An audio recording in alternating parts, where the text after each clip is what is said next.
चलो तो अपना सेकंड चैप्टर जीव जगत का वर्गीकरण यानी कि बायोलॉजिकल क्लासिफिकेशन। ठीक है, ये चैप्टर अपन को सिखाएगा कि आदमी का जैसे जैसे बुद्धि का विकास हुआ उसका देखने का नजरिया चीजों को कैसे बदला, है ना, वो सारा हम क्या करने वाले हैं इस चैप्टर में पढ़ने वाले हैं। ठीक है, तो इसमें अपन लोग पढ़ चुके हैं ऑलरेडी फर्स्ट चैप्टर में कि 1.7 से 1.8 मिलियन स्पीसीज थी, है ना। अब इन स्पीसीज की स्टडी कैसे की जाए उसको सिखाएगा कौन, ये चैप्टर। ठीक है, सोचो आप एक ऐसी दुकान पर जा रहे हैं जहां पर बिस्किट, नमकीन, कपड़े, जूते, है ना, और तुम्हारे मार्कर, लैपटॉप, किताबें, है ना, सब कुछ का एक ढेर कर दिया गया है। उसी में चावल, उसी में गुड़, उसी में शक्कर, सब भर दिया, एक ढेर करके रख दिया है, ढेर और कर दिया है। अब आपसे बोला जाए कि आप गए लेने के लिए पार्ले जी का बिस्किट, 2 रुपए वाला, भूख लगी है सोचो क्या आप लोगों को पार्ले जी बिस्किट मिल पाएगा उस पर इतने बड़े ढेर में सामान में? नहीं मिल पाएगा। तो ऐसी ही प्रॉब्लम्स हो रही थी किसके साथ में, साइंटिस्टों के साथ में। इतनी सारी स्पीसीज हैं, इनमें से कैसे हम किसी एक स्पीसीज को ढूंढें, कैसे हम इनकी स्टडी करें, तो उन्होंने किया क्या, इनका बायोलॉजिकल क्लासिफिकेशन, है ना, क्लासिफाइड करना उन्होंने शुरू किया ताकि उनको पढ़ना, उनके बारे में स्टडी करना, उनके बारे में लिखना, नोट्स बनाना क्या हो जाए, आसान हो जाए, है ना।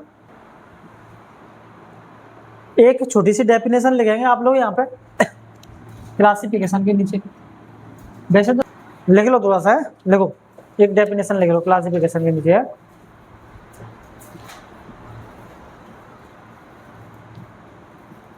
Classification makes the study, classification makes the study of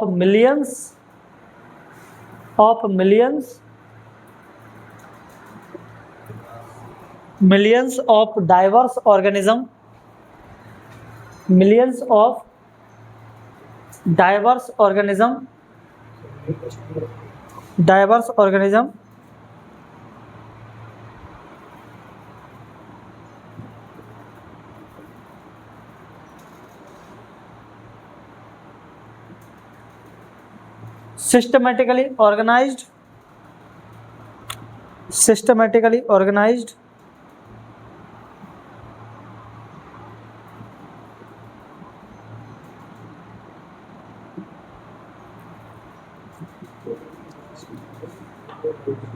systematically organized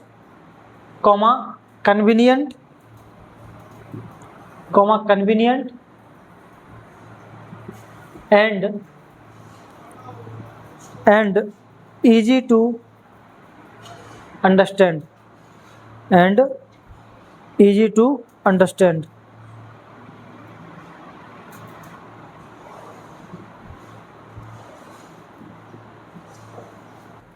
तो सबसे पहला जो क्लासिफिकेशन किया गया था वो किया गया था किसने, आदि मानव ने, है ना।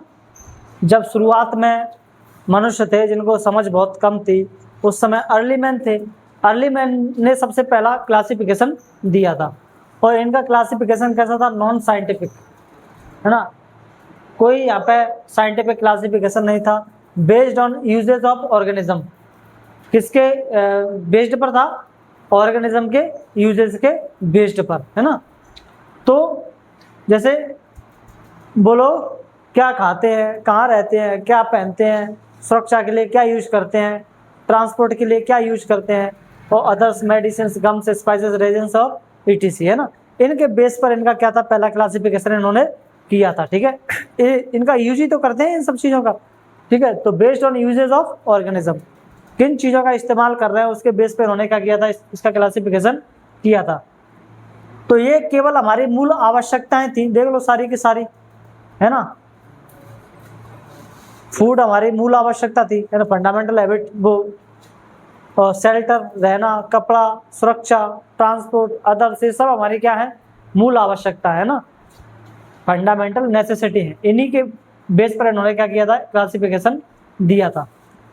सबसे पहला साइंटिफिक क्लासिफिकेशन हमें देखने को मिलता है कहाँ से, अरिस्टोटल से, है ना। नाम याद रखना, पहला साइंटिफिक किसने दिया था, अरिस्टोटल ने। अरस्तु कहते हैं अपन इसको, क्या कहते हैं, अरस्तु। ये कौन कौन था नालायक अरस्तु, क्या क्या किया करके गया है ये। हम लोग इसको यूपीएससी में पढ़ते हैं, उसमें क्या नाम है, एथिक्स में, वहाँ भी घुसा हुआ है ये, है ना।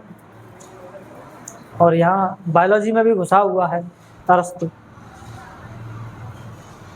इसके पास एक बार शादी का प्रस्ताव आया था अरस्तु के पास। बहुत ज्ञानी बाबा था ये, बहुत ज्ञानी, दुनिया में इसके जैसा मतलब उस समय मतलब था ही नहीं दिमाग किसी के पास। यूरोप की सबसे सुंदर महिला पहुंच गई इसके पास शादी करने का, शादी का ऑफर लेकर के। बोले कि मुझे आपसे शादी करनी है। बोले मुझसे क्यों शादी करनी है आपको, सोचो जब हम शादी करेंगे तो हमारे जो बच्चे होंगे वो कैसे होंगे। आप इतने बुद्धिमान और मैं इतनी सुंदर, हमारे बच्चों को दोनों ही क्वालिटी मिल जाएंगी, बच्चे सुंदर भी होंगे और कैसे होंगे, बुद्धिमान भी होंगे।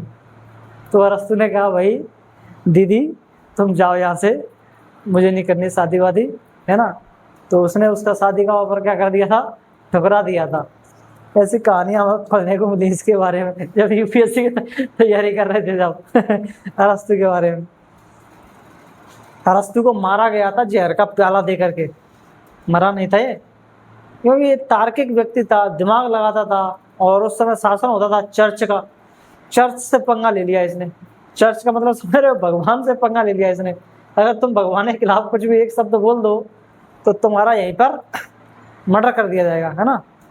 तुरंत आ जाएंगे ना जाने कितने लोग, तूने हमारे भगवान के बारे में बोला तो बोला कैसे। ऐसे अरस्तु के बारे में आ गए। अरस्तु को जेल में था उस समय, जेल में डाल दिया था इसको। अरस्तु के एक क्या नाम है शिष्य ने पूरी जुगाड़ सवार लगा दी थी इसको निकालने की जेल से।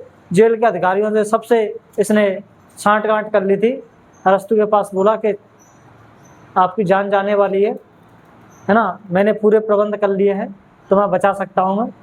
बोला कि नहीं, अगर मैं भाग गया तो फिर अरस्तु को कौन याद रखेगा, भागूंगा नहीं मैं यहीं पे मरूंगा। फिर उसको अरस्तु को जहर का प्याला दिया गया कि भाई लो, जब उसको मारा जा रहा था, लो पियो और मरो इसको पी करके। और अरस्तु ने हंस हंस के वो जहर का प्याला पिया और जहर का प्याला पी के मर गया। तो अरस्तु, आज भी लोग इसके बारे में कहते हैं कि अरस्तु मर गया, लेकिन अरस्तु के जो विचार हैं वो आज भी जिंदा है ना। बहुत पढ़ते हैं हम इसको, अरस्तु को। चलो, तो अरस्तु की इंटरेस्टिंग कहानी भी बता दी मैंने आप लोगों को तो इसने क्या किया, इसने सिंपल मॉर्फोलॉजिकल कैरेक्टर्स को देख करके क्या करी, है ना, क्लासिफिकेशन किया। यानी कि कोई चीज बाहर से कैसी दिख रही है उसके बेस पर इसने क्या किया, क्लासिफिकेशन किया।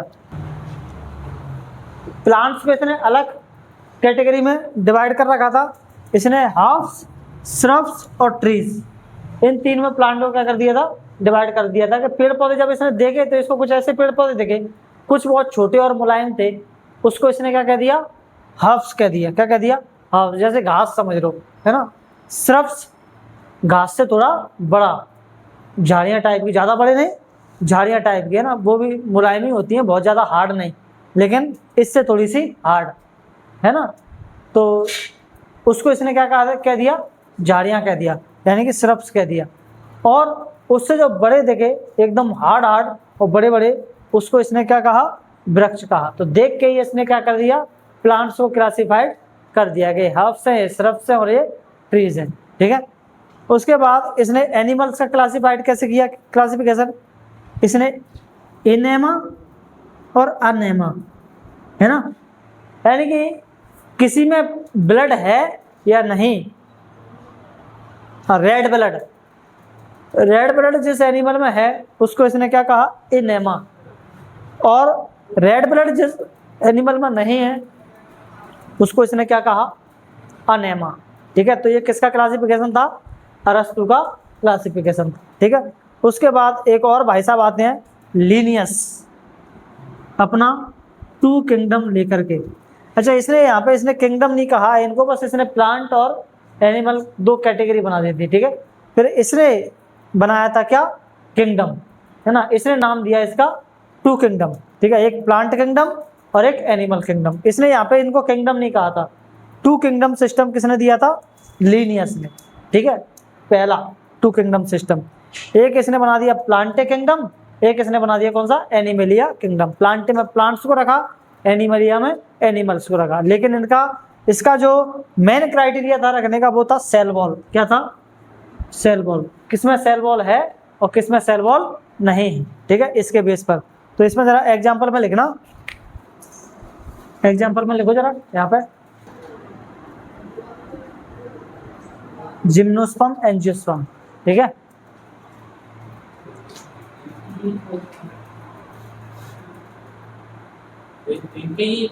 हाँ उसी के हैं सबके, प्लांटे किंगडम के। ये सब प्लांटे किंगडम में ही तो आते हैं।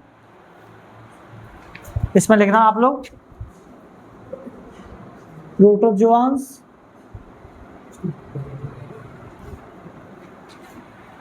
प्रोटोजोआंस, insect and mammals,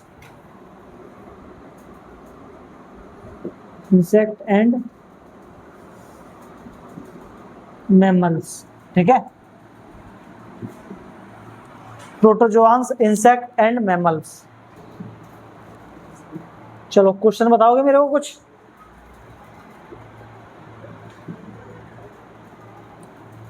right any 4 uses based on which early man classified organism,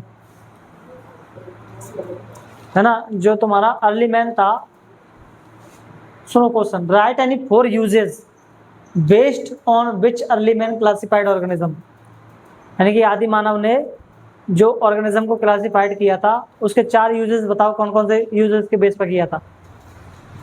फिर 1 2 3 4 5 6, 4 पूछे, कोई भी 4 बता दो इनमें से। ठीक है, अगला क्वेश्चन है, अरस्तु ने जंतुओं को किन 2 मुख्य समूहों में विभाजित किया था। अरस्तु ने प्लांटे और एनिमलिया। ठीक है, अगला क्वेश्चन बताओ, लीनियस की द्विजगत पद्धति का मुख्य आधार क्या था। What was the main criterion of Linnaeus two kingdom explain. Cell wall. क्या था, सेल वॉल था उसका क्या मेन क्राइटेरिया, है ना। बताओ अगला question, according to Linnaeus classification what was the main reason for placing fungi and bacteria under kingdom Plantae. Plantae kingdom में उनको रखने का क्या रीजन था, मेन रीजन लीनियस का, किस किस को, फंजाई और एल्गे को। फंजाई, इनको प्लांटे किंगडम में क्यों रखा गया, हाँ क्योंकि इनमें सेल वॉल थी। ठीक है, इसीलिए इनको प्लांटे किंगडम में रखा गया था। अगला क्वेश्चन है, अरस्तु के वर्गीकरण के अनुसार अनेमा समूह में किसे रखा गया था। अनेमा, अनेमा कहाँ है, ये रहा, किसको रखा गया था। आ जाओ अंदर ही, लकी आ जाओ अंदर ही। रेड ब्लड एब्सेंट, है ना, जिनमें रेड ब्लड एब्सेंट था उनको किस में रखा गया था, अनेमा में रखा गया था। ठीक है, बैठो। और क्या हो गया सारा। ठीक है, चलो फिर आगे का अपन कल करेंगे।